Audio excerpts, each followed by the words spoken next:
Kisah orang kudus hari ini, tanggal 18 Maret, adalah Santo Cyrillus dari Yerusalem.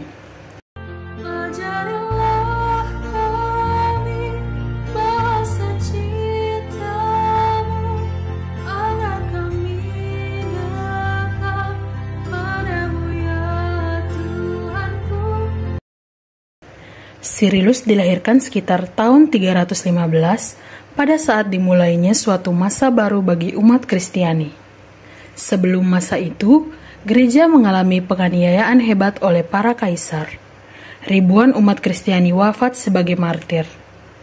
Pada tahun 315, Kaisar Konstantin mengakui agama Kristen sebagai agama resmi. Hal tersebut memang mengagumkan, tetapi bukanlah akhir dari segala masalah. Sesungguhnya, tahun-tahun setelah dekret 315 itu, umat Kristiani menghadapi suatu kesulitan baru. Terjadi kebimbangan tentang apa yang dipercayai serta tidak dipercayai umat Kristiani. Muncul berbagai aliran ajaran sesat yang disebut bid'ah.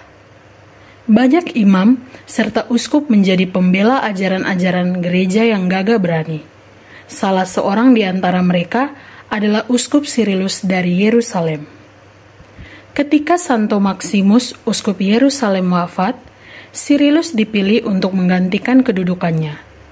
Cyrillus kemudian menjadi Uskup Yerusalem selama 35 tahun. 16 tahun dari masa pengabdiannya itu dilewatkannya dalam pengasingan serta pembuangan. 3 kali ia diusir dari kota oleh orang-orang berpengaruh yang tidak mengkehendaki kehadirannya. Mereka berusaha memaksa Cyrillus untuk menerima ajaran-ajaran sesat tentang Yesus dan gereja, tetapi Cyrillus pantang menyerah.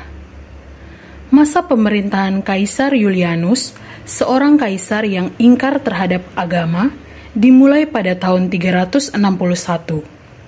Julianus bermaksud hendak membangun kembali bait Allah di Yerusalem yang terkenal itu. Ia punya suatu tujuan pasti, karena pemahamannya yang keliru. Ia hendak membuktikan bahwa Yesus salah ketika ia menyatakan bahwa bait Allah di Yerusalem tidak akan dibangun kembali. Ia bertekad untuk membuktikannya. Maka ia menghabiskan banyak sekali uang, serta mengirimkan segala macam bahan bagi pembangunan bait Allah yang baru. Banyak orang mendukungnya dengan menyerahkan barang-barang perhiasan serta emas dan perak. Namun demikian, Santo Cyrillus menghadapi situasi yang sulit tersebut dengan tenang. Ia yakin bahwa bait Allah tidak akan dapat dibangun kembali oleh sebab Yesus yang adalah Allah telah mengatakannya.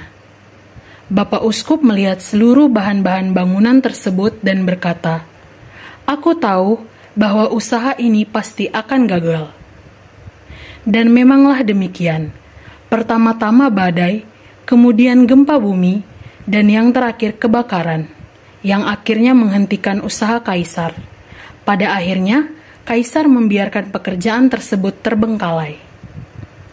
Santo Cyrillus wafat pada tahun 386 ketika usianya sekitar 70 tahun. Uskup yang lemah lembut serta baik hati ini harus mengalami masa-masa penuh pergolakan serta penderitaan selama hidupnya. Tetapi, ia tidak pernah kehilangan semangat oleh karena semua itu demi Yesus. Ia senantiasa setia kepada Kristus sepanjang hidupnya. Cyrillus seorang yang gagah berani dalam mengajarkan kebenaran tentang Yesus dan gerejanya.